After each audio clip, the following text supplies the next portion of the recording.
internet yi safoo teewlu Info 2S TV dal leen ak jàmm ci xibaar ñu wax nag ci lu soxal élection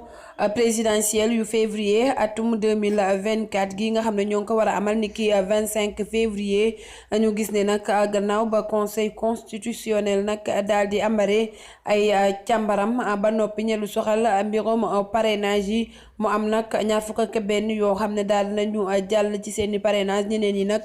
ñu daal di leen di rekkale ci ñoonee nag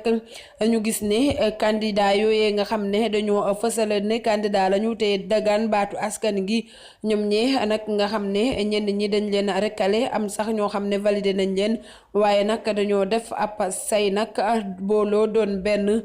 ci kuréel goo xam ne nag mot nañu ñi juróom fukk ak benn ngir rek dem wuutali fi nga xam ne moom mooy ca conseil constitutionnel nag jëbal leen seeni recours ngir conseil constitutionnel nag ñi nga xam ne dañu leen a waxoon ne dañu leen a parrainé te nekkuñu ci fichier bi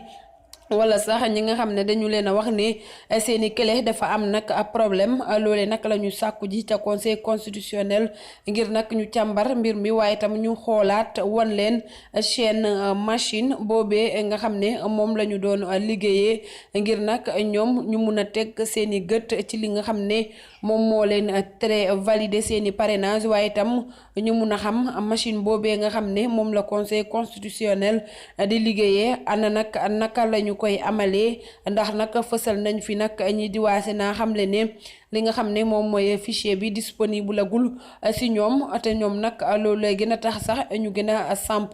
boobulee laaj kon nag ñi nga xam ne ñoom ñooy conseil constitutionnel ci ban fichier la ñu doon sukkandiku ngir rek mën a wax ne kii mi ngi ci fichier bi kii nekkul ci fichier bi di leen di jaajëfal bu baax te di leen di wax ngeen abonné ci suñu chaîne Info 2S TV ngir ngeen di wéy di am suñuy xibaar.